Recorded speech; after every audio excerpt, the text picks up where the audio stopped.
Reka nsubire kubahereza mwiriwe canke mwaramutse bivanye naho buri umwe wese aherereye mwe banywanyi bacu mubana natwe mu makuru n'ibiganiro vya misi yose tubandanya gushikiriza kuri no mbonesha kuri yacu kandi yanyu muhuza TV. Uyu ni umwanya tugiye kubageza kamakuru ibiriko biravugwa bigezwe ko ngaha mu gihugu c'u Burundi cyane cyane tukaza kugaruka kuba biriko biravugwa mu gisata ca politike. Turaza kuraba kubiriko biravugwa ku bategetsi benshi batandukanye gusa kandi tukaza kugaruka cyane ku mutambukanyi w'umukuru w'igihugu. Ikibanza c'umupfasoni w'umukuru w'igihugu ni ikibanza kigoye cyane. Igihugu n'amakungu biramwubaha nka première dame, ariko nta bubasha amategeko abamuha mu bijanye no kurongora igihugu. Uyu aramenya vyinshi cyane mu mabanga y'igihugu, ndetse akaba hari n'abamwikundwa kazako kugira ngo abavugire ku mugabo wiwe. Uyu yamana impuhwe z'ibishobora gushikira umugabo wiwe, narirya bishobora no guhitana umuryango wiwe wose. Hari abakenyezi babiryohererwamwo cyane bagakunda ivyubahiro no gusayangana bagakwegera abagabo babo mu konona amatungo y'igihugu. Hari abipfuza kugira inguvu nyinshi mu butegetsi, bakinjirira umugabo mu mabanga bakamucunga bakoresheje inshuti zabo mu butegetsi. Bene abo rero bakwega amashari y'abakorana n'umukuru w'igihugu bakaruhira kumukwegera. Hari n'abandi bakenyezi kandi bakunda amahera cyane ku buryo bakoresha ico kibanza mu kwigarurira ubutunzi bw'igihugu mu nyuma bakipfuza gusubirira perezida. Abo nibo rero bambere batuma umugabo aheza nabi. Tugarutse cyane cyane kuri abategetsi baba bashaka kwinjira mu mabanga y'igihugu gusa mu buryo butagaragara. Benshi baragiye barabona ngaha ku mugabane wa Afrika haduka amashirahamwe y'abapfasoni b'abakuru b'igihugu. Akaba ari amapfasoni avuga ko aje gushigikira abakenyezi mu iterambere, aje gushigikira ugwaruka ndetse no gushigikira abigeme. Cyane cyane barakoresha abigeme n'abagore. Gusa bikavugwa yuko aya mashirahamwe yabo acahabwa amafaranga menshi abavuye mu kigega ca leta. No kuvuga ko ayo mashirahamwe y'abakenyezi b'abakuru b'igihugu nabo ahabwa vyinshi mu biba mu mafaranga leta ibitegekanije gukoresha muri uwo mwaka. Hari aho badukana programme zitandukanye bakazitirira iterambere ry'abene gihugu bato bato, bakavuga ko boba bagiye guhanga imirimo n'ibindi vyinshi bigiye bitandukanye. Muri kuguhanga ubuzi babuhangira ugwaruka canke se abo navuze ruguru, usanga hari n'abagwizatunga babigenderamwo. Ahangaha hari abagwizatunga baba bategetswe gutanga amahera yabo, no kuvuga abo bakabikora nk'intererano bayaha aya mashiramwe abayegukira abapfasoni b'abakuru b'igihugu. Saho gusa bigarukira, kuko nubundi usanga bazinanye n'abategetsi benshi batandukanye, ugasanga vyinshi mu bigenewe ubushikiranganje butandukanye nabo barabifataho. Ibi rero nivyo tugiye kugaruka ko aho tugiye kubaha uburorero bwa bamwe mu bakenyezi b'abakuru b'ibihugu bakwegeye abagabo babo. Ntitwibagiye kandi kuvuga bamwe mu bakenyezi b'abakuru b'igihugu bambara imyambaro izimvye cyane, kandi ibi byose bikaba vyishugwa mu mahera y'igihugu. Kandi nanone bakaba bifuza kwama mu ngendo abagabo babo baba barimwe mu makungu kugira ngo nabo baje kwigaragaza mu makungu, bityo bibaye kumenyana n'abandi bategetsi bakomeye bo mu bindi bihugu kugira ngo nivyashika hagagira ikibazo kiba bazoce babiyambaza. Nkuko nabivuze rero tugiye kubaha uburorero bw'abakenyezi b'abakuru b'ibihugu bakwegeye bamwe mu bagabo babo. Wa mbere dutangurira ko ni Leila Ben Ali. Hari kugenekerezo y'indwi Munyonyi umwaka w'igihumbi kimwe amajana icenda na mirongo umunani n'indwi, umushikiranganje wa mbere wa Tunisia General Zine El Abdine Ben Ali yaratembagaje ubutegetsi bwa prezida wa mbere wa Tunisia Habibu Bourguiba. Ben Ali yarazwi cyane muri ico gihugu kuko yari yararongoye iperereza, araba umushikiranganje w'intwaro hagati mu gihugu imbere yo kuba umushikiranganje wa mbere. Aha mu myaka za 80 ni naho yamenyana n'umukenyezi yitwa Leila Trabersi Bunga ubucuti bukomeye. Uyu mukenyezi yari umuntu akunda kwinezereza, bamutazira Leila Jean, bamwitirira inzoga ikaze ya Jean yakunda, ahandi bakamwota Leila Ja bafatiye ku mapantaro amubana ya jeans yakunda kwambara. Aho amenyaniye na General Ben Ali yahavuye yahukana mu rugo rwiwe rwa mbere. uyu General Ben Ali yafashe ubutegetsi yubakanye n'umugore wiwe wa mbere, ariko nawe yahavuye yahukana mu mwaka w'igihumbi kimwe amajana 1988, no kuvuga umwaka umwe inyuma amaze gufata ubutegetsi. Mu mwaka w'igihumbi kimwe amajana 1992 Perezida Ben Ali niho yubakana icese na Leila Trabelsi bari basanzwe bafitaniye umwana. Amaze kuba umukenyezi w'umukuru w'igihugu, Leila Ben Ali yagiye arigarurira buke buke ubutunzi bw'igihugu. Inyuma y'imyaka 18 ari Premier Dame, Leila Ben Ali yarafise mu minwe yiwe hafi ibintu vyose vyinjiza amafaranga menshi mu gihugu. Byari bigoye kubona igisata c'ubutunzi bwa Tunisia atarafisemo inguvu. Leila yashize umuryango wiwe mu bisata vyose vy'ubutunzi no muri politike y'igihugu. Yari umukenyezi w'umukuru w'igihugu aguma aronka ubushimwe bwinshi cyane. Yafatwa nk'umugira neza adasanzwe kubera yararongoye amashiramwe menshi yitwa ko afasha imfuvyi n'abakene. Yama mu ngendo arekeza Perezida Ben Ali canke akijana. Uyu yarafise ibinyamakuru biguma bimwamamaza mu bihugu vyinshi vy'Abarabu. Mu matora y'umukuru w'igihugu yo mwaka w'ibihumbi 2009, Leila Ben Ali yafashe umwanya munini cyane mu bimenyesha makuru, bituma batangura kumwikeka ko ariko ategura kuzosubirira Perezida Ben Ali atanguye gusaza. Mu mwaka w'ibihumbi 2010, Leila Ben Ali yaharugwa mu Barabu 50 ba mbere bakomeye mu isi. Intwaro ya Ben Ali yahavuye itembagazwa n'imyerekano y'abanyagihugu muri Nzeri umwaka w'ibihumbi 2011. Perezida Ben Ali n'umuryango wiwe bahungira muri Arabia Saudite. Kugeza ubu bariho umutahe mpuzamakungu urondera Leila Ben Ali ku bunyonyezi n'amabi vyamuranze. Mu vyakuye Ben Ali ngo harimwo ishavu Leila yateye igihugu ciwe mu kwigarurira ubutunzi bw'igihugu. Akandi nanone turaza kubandaniza mu gihugu ca Zimbabwe ku mutambukanyi w'uwahoze ari umukuru w'igihugu Grace Mugabe, aho Robert Gabriel Mugabe yari umukuru w'igihugu. Uyu Robert Gabriel Mugabe ni intwaro yahabuje intayo yo kwikukira kwa Zimbabwe mu mwaka w'igihumbi kimwe amajana 1979. Bacikukira yabaye umushikiranganje wa mbere w'ico gihugu, yongera abaperezida wa Zimbabwe kuva mu mwaka w'igihumbi kimwe amajana 1987 gushika mu mwaka w'ibihumbi 2017. Muri iyo myaka Perezida Mugabe yarafise umwanditsi akora mu biro iwe. Sekreteri yitwa Grace Ntombizodwa Malufu yari yubakanye n'umudereva w'indege Stanley Gorelaza. Grace yahavuye ahinduka inshuti idasanzwe ya sebuja. Robert Mugabe anamuvyarira abana babiri kandi yaracubakanye na Stanley Gorelaza. Arahava arahukana mu mwaka w'igihumbi kimwe amajana 1996. Uwo mwaka nyene yaciye yubakana na Perezida Robert Gabriel Mugabe. Yari yapfakaye mu mwaka w'igihumbi kimwe amajana 1992.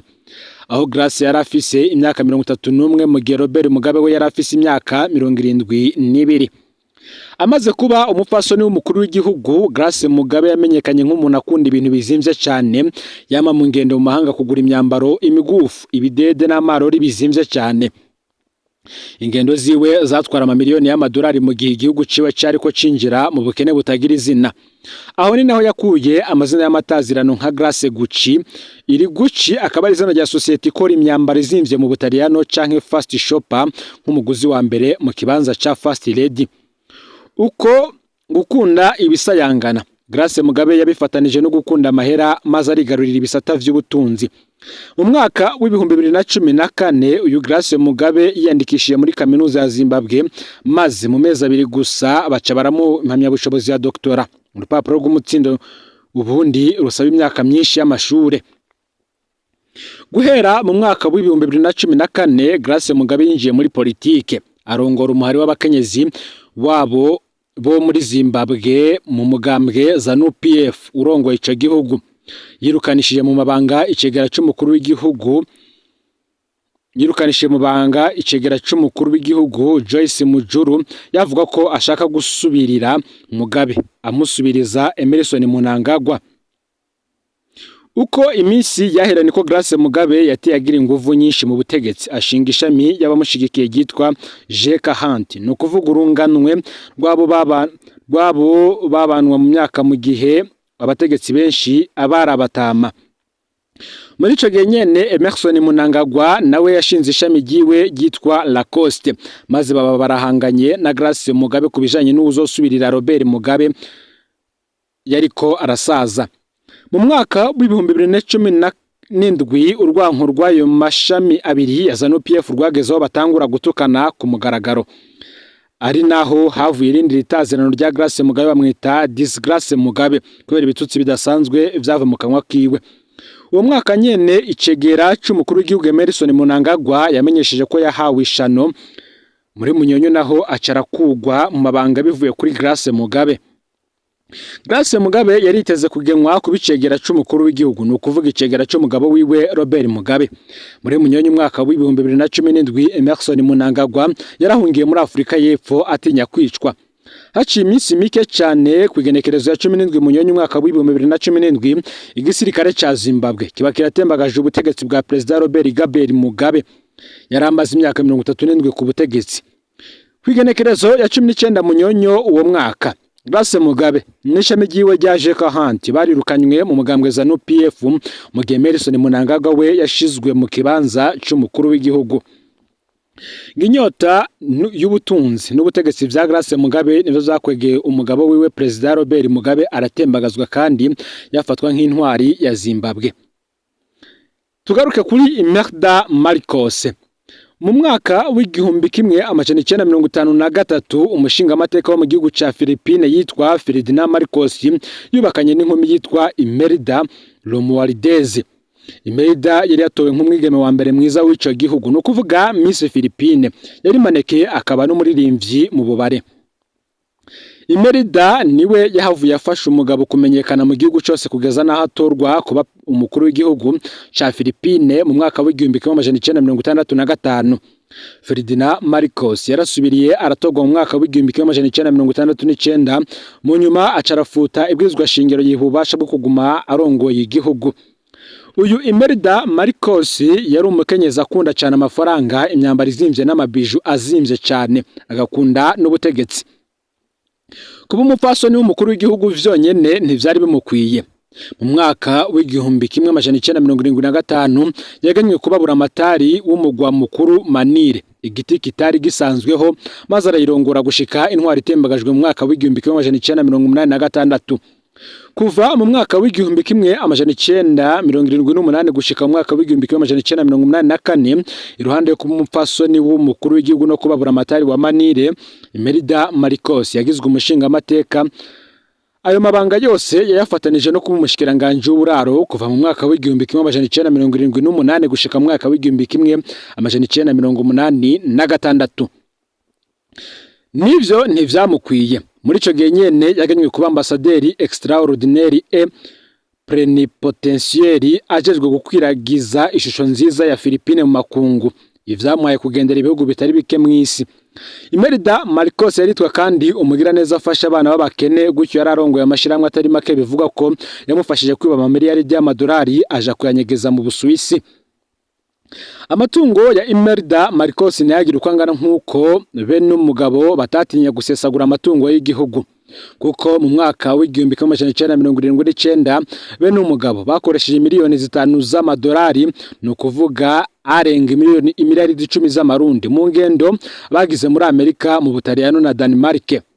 Mu mwaka w'igihumbi kimwe amajana 1983 Imelda Marcos yakose indege imujana muri Australia kuzana umusenyi ashire kuri plage yiwe bwite muri Philippines. Mu myaka za 80 be n'umugabo baraguze amazibura ya Amerika mu mamiliyoni menshi y'amadolari. Imelda Marcos yavuga ko atunze ibirato ibihumbi 3 vyo kwambara. Ibintu byari zifashe gutyo mu gihe igihugu cyari cyuzuye ubukene, amadeni y'igihugu ari umurengera. Izo nizo vyatumye ubutegetsi bwa President Ferdinand Marcos butembagazwa n'abanyagihugu muri Ruhuhu mu mwaka w'igihumbi kimwe amajana 1986, asubirizwa n'umutambukanyi witwa Corazon Aquino, umufasoni wa Benigno Aquino wagandaguwe n'ubutegetsi bwa Marcos mu mwaka w'igihumbi kimwe amajana 1983. Nkuko kandi amakuru abandanya abivuga, no ngaha mu karere k'ibiyaga binini naho vyarabaye kuri Agathe Habyarimana, aho ni mu gihugu kibanyi cy'u Rwanda. mu mwaka w'igihumbi kimwe amajana 1973 umushikiranganje wo kwivuna abansi w'u Rwanda General Juvenal Habyarimana yaratembagaje ubutegetsi bwa President Gregoire Kayibanda. Mu myaka yakurikiye umukenyezi wa Gatekanziga yagira inguvu nyinshi mu butegetsi bw'umugabo wiwe. Ubuhinga yakoresheje bwabaye bwo gutuma umugabo wiwe agena basaza we n'abavyara we mu nzego zihambaye z'igihugu. Bongera kandi barifatira mu minwe ibice bikomeye vy'ubutunzi bw'igihugu. Ako kagwi k'inshuti za Gate Habyarimana zigaruriye ubutegetsi bakita akazu. Mu myaka za 80 niho abagize akazu batangura kuvugwa cyane mu rudandazwa rwa magendo no kunyonora amatungo y'igihugu. President Habyarimana rero vyamunaniye gufata ingingo zo guhana ako kagwi bica bituma ubutegetsi bwe butangura kujegajega no kwidogerwa. Biza kunyuka mu mwaka w'igihumbi kimwe amajana 1990 FPR itanguje intambara, mbere bamwe mu bahuze bakomeye mu butegetsi bwa Habyarimana bifatanya n'abaroberi. Akazu kabonye intambara ikomeye abaharanira demokarasi bakaba benshi kaciye gafata intumbero yo gukomeza urwanko rufatiye ku moko, gakoresha imyimenyerezo ya gisirikare urwaruka bisinera hamwe n'impuzamugambi. Urwanko niko rwashikanye u Rwanda ku nyabwoko ryo mu mwaka w'igihumbi kimwe amajana 1994 ryakorewe abatutsi. Nkuko vyagenze ahandi, ukwiganza k'umupfaso n'umukuru w'igihugu n'akagwi kwiwe vyakweze itembagazwa n'ihera burundu ry'ubutegetsi. Ubu akaba ari uburorero bukeye muri bwinshi kwisa abakenyezi b'abakuru b'ibihugu bakwegera abagabo babo gushika naho umutegetsi butembagara. Umukenyezi w'umukuru w'igihugu ategezwa kumenya kwigengesera akamubera umuhanuzi mwiza ariko atamwinjiriye mu kazi, ngo bitabaye gutyo rero aramukwegera umupfaso n'umukuru w'igihugu akunda ivyubahiro amara n'ubutegetsi nta nkeka akwegera umugabo wiwe. Nayo rero amakuru yaragezwe ko muri kano kanya cyane cyane yagarukaga ku bivugwa mu gisata ca politike. Ufite subscribe canke sabone niba utari wafyenda ko kugira ngo utoje ucikanwa nadushikiriza usangiza no makuru bagenza aho bari hose kugira ngo nabo baje barabo mu bambere bashikirwa nayo biriko biravugwa bigezwe ko ngaha mu gihugu c'u Burundi yoba muri politike agateka kazi na muntu imigenderanire n'andi makungu ndetse n'ibindi vyinshi biba bitandukanye biriko biravugwa bigezwe ko. No Muhuza TV rero Imana ibayezagire ibikorwa byanyu vya misose muri ko murakora amakuru yacu yo arabandanya.